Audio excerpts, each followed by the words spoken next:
continue the awakening letters. These are varieties of spiritual experiences in the life after death.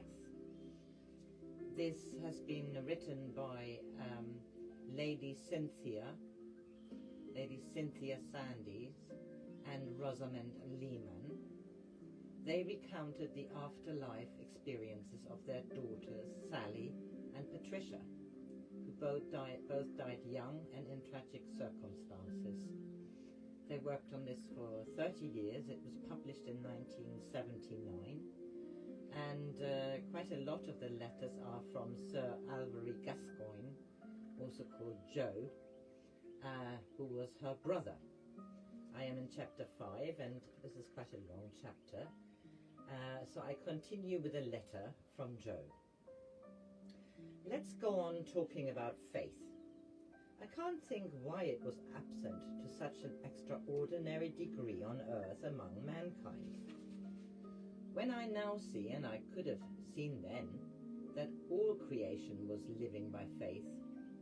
The trees shed their leaves, the flowers seem to die, all vegetable life seems to give up life every autumn, with such complete faith in the power of rebirth in spring, that before withdrawing they make their plans, and from their buds for the next year. But we can't believe that the same power will sustain us from day to day. And when, in a few rare instances, people have risked all upon faith in almighty power, it has been shown to work with amazing success. Now, this awful thing in Pakistan and India, the epidemic I've been sent over to see and listen to, they have faith in rebirth, but no compassion for suffering. That is quite horrifying, even for me, or perhaps more so here, because we can see and smell the cruel, unfeeling rays much more easily than you can. So I now understand how those rare people who give themselves completely to the cause of eradicating suffering in any form, animal or human, gather to themselves to a spirit body of compassion, which has very much the same vibration as the Christ ray. I see now how inextricably interwoven our mental and physical bodies are. Douglas took me into the children's tent in one of these refugee hospitals. The rain was making it all sodden, and it was leaking everywhere, causing the children to shiver from the sudden chill. Then in came what we used to call a warm personality, who dispensed fun, laughter and food to these tired, frightened children, and they began to warm themselves by the sound of her voice, which radiated warmth. She was a Pakistani, so she could speak their language and had a built-in love of children. This must be a heaven-sent gift. I never had it, but I see the way love in one personality can bring peace out of a chaos which seems to me absolutely ghastly. Douglas told me we must feed this woman with energy. I said, how? Just stand near and radiate. You have learned how to do this, so now you must do it. Throw your light over her, and as I threw it over my painting, just as I threw it over my painting in France long ago. Well, you can imagine how clumsy I was. Douglas and I said I was radiating but hadn't learned how to focus the light. I suppose a tiny flow of some sort was coming out of my body, but it was such a thin line of light that even when I stood quite close to her, there seemed to be no way of making my light branch out into her aura. I turned helplessly to Douglas, but he had gone and left me with this assignment. I did my breathing as I had been taught and tried desperately to force my light into the woman's aura, but it only waved about or came out in lumps from my head and feet. Then I had the idea of getting it to pass out of my hands. More deep breathing, more concentration upon this unruly fluid light, and then suddenly I seemed to overcome a blockage, and it passed straight out of me. Bang! And I hadn't any more left. I saw the light in her aura with great relief, but it left me with a sense of empty impotence. I called to Douglas, and he came back laughing at my dilemma and showed me how to pass my empty hands over my head and shoulders, spine and diaphragm, and reawaken the centers once more. I hadn't learned about the chakras, as he called them, but as I touched my head, throat, chest and diaphragm, I could see the light glowing again. I said, "This is all very well, but I just can't keep up the flow. It's all too slow." How he laughed. "Running again before you can walk, Daddy," was all the comfort I got. But on looking at my Pakistani patient, I saw she was still absorbing my nobles of light and was working on contentedly. The children had all stopped crying. Some were laughing, others eating, and still others curled up asleep, like a litter of puppies in complete contentment.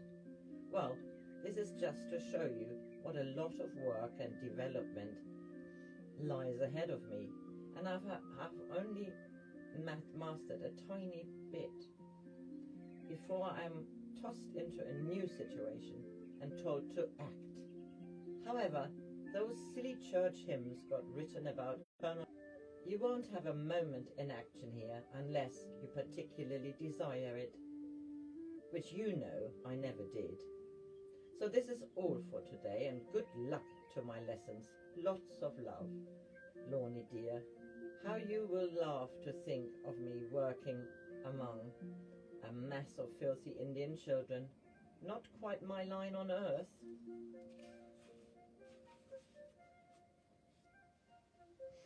I went to go on with my very healthy description because this is one side of the Great Awakening, and I'm so happy to be in on it. And upon my own ground, the Far East, which I was being prepared for during all those long years in China and Japan. I told you about our journey through the mountains of Asia, when we gathered the vibs from the mountain peaks and brought them to bear in a concentrated way upon the peasantry in the appropriate valley, blending them with the physical vibs of the people. They are all very simple and easily influenced. They live here with, by, and in close touch with the great earth spirits, and so, to them, the vision of a great teacher was not unknown. It had often happened in their history, and even in their own personal experience. So with the power, we begin under careful direction to construct molds into which higher spirits might become visible and audible. I was enormously interested to see how this could be done. So far, I have myself seen some of the great initiates, but only for brief moments. My work has been with men and women whom I've known and admired, Van, Hugh, Alex, and so on, most of all Gandhi, and now, through him, we were learning to concentrate the rays into a mass of light and colour. When this had been done to an intense degree, I suddenly saw and felt that the light was pregnant with life. A being of transcendent beauty was absorbing and gathering in all the tendrils of light into one body of celestial form. I was so intensely excited that I could have cried for joy. "Don't be afraid," said a voice that seemed to speak to me directly.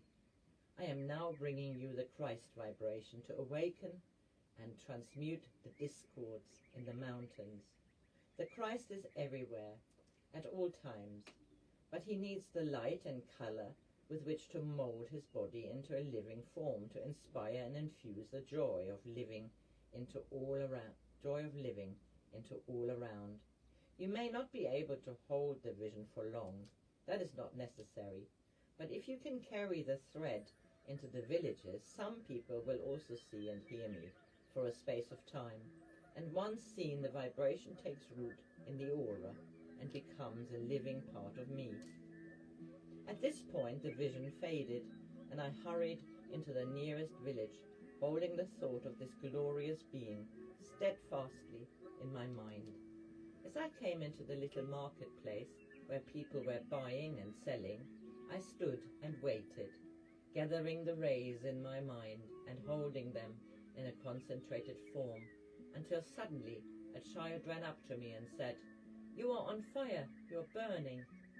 People stopped what they were doing and stared at me, and the old priest of the village came close to me and, making obeisance, thanked me for bringing the Lord Buddha into shape and form.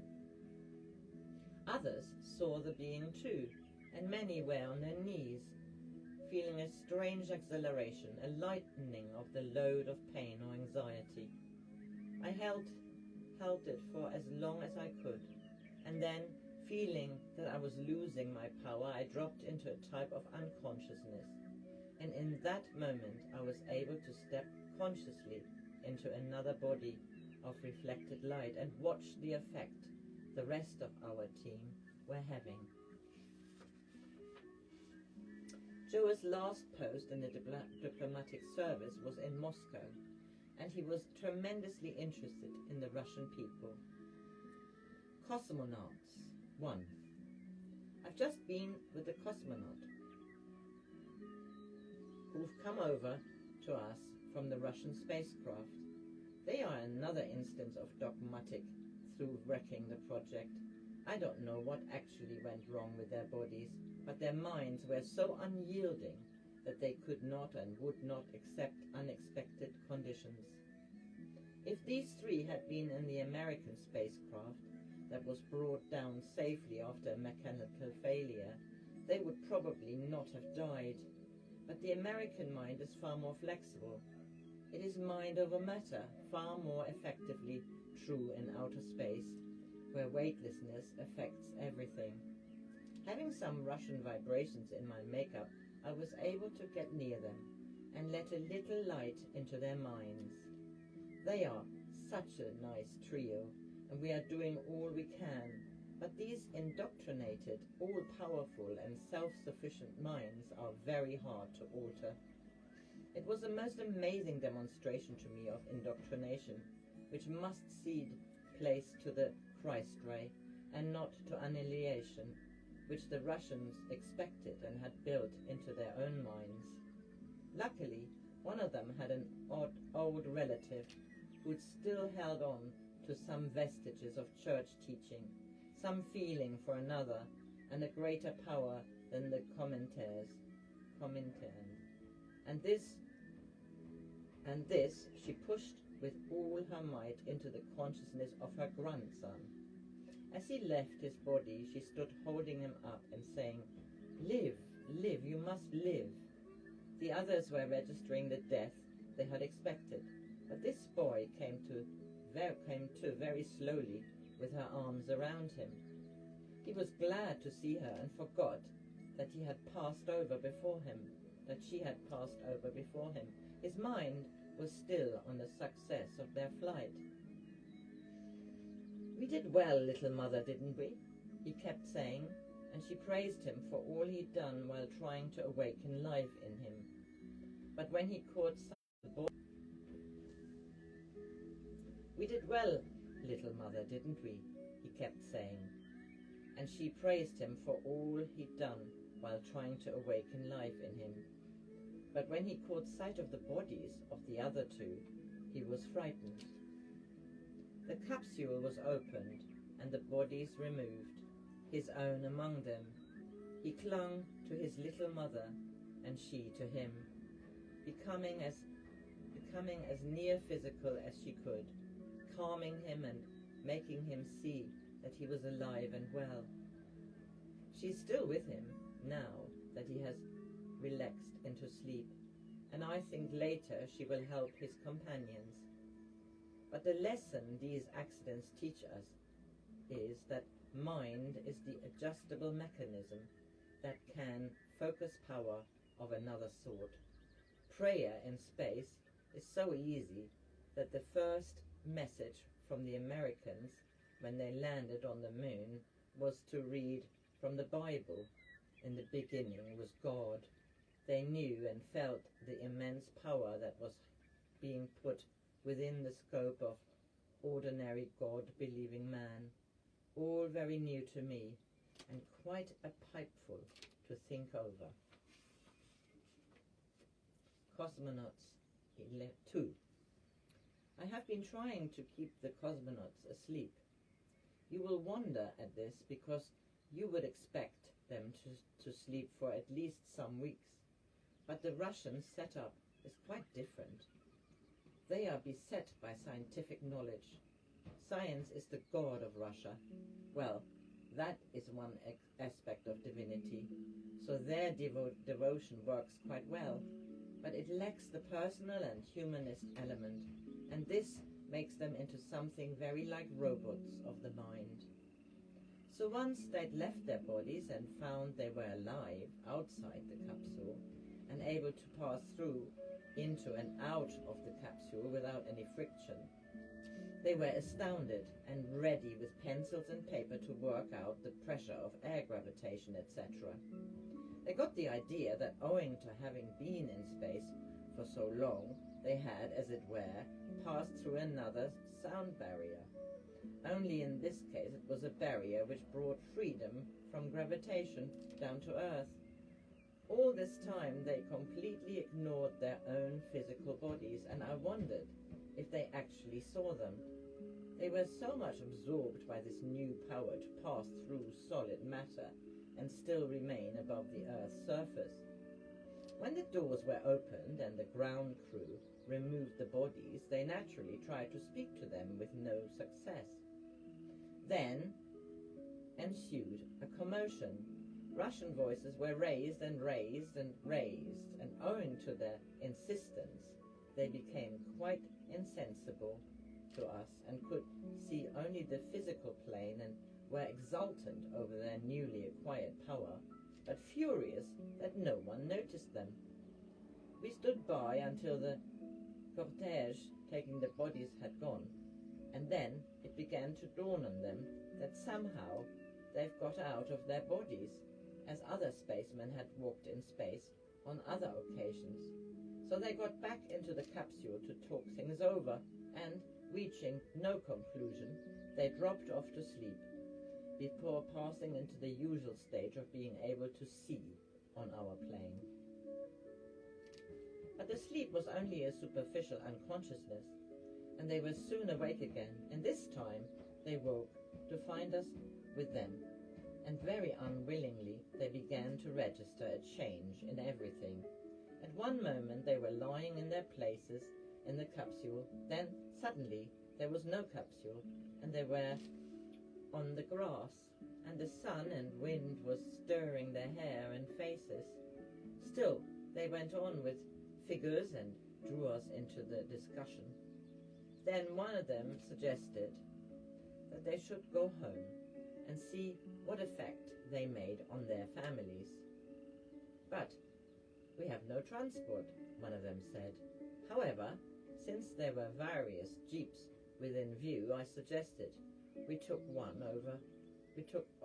over one of them, and then we were able to transport them instantly, delivering each one at his own home. I stayed with one of them. He was delighted to be back. He rushed in and kissed his wife, who at first showed no reaction. She had just received news of his death, and she was utterly stunned with misery. And then, for a moment, a wonderful moment, they both saw and felt the presence of each other. Her face lighted up as she said, "How could they have told me that you are dead?" and then flung herself into his arms. A few seconds later she knew, alas, that she was holding empty air. But the reality was so real that we were able to feed her with the conviction that her man was alive. After this tremendous effort, he relaxed into the sleep that should have come earlier, and we took him on to the etheric plane of awakening, where I shall be in attendance when he wakes. I was very glad to be able to take part in this, something after my own heart in many respects, and putting me in close touch with Russia and all it has meant to me in the past, the Russian people. And had I known the language, there would have been no strangeness between us.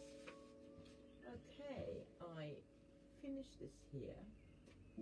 Today is the 21st of May, and it is a Thursday.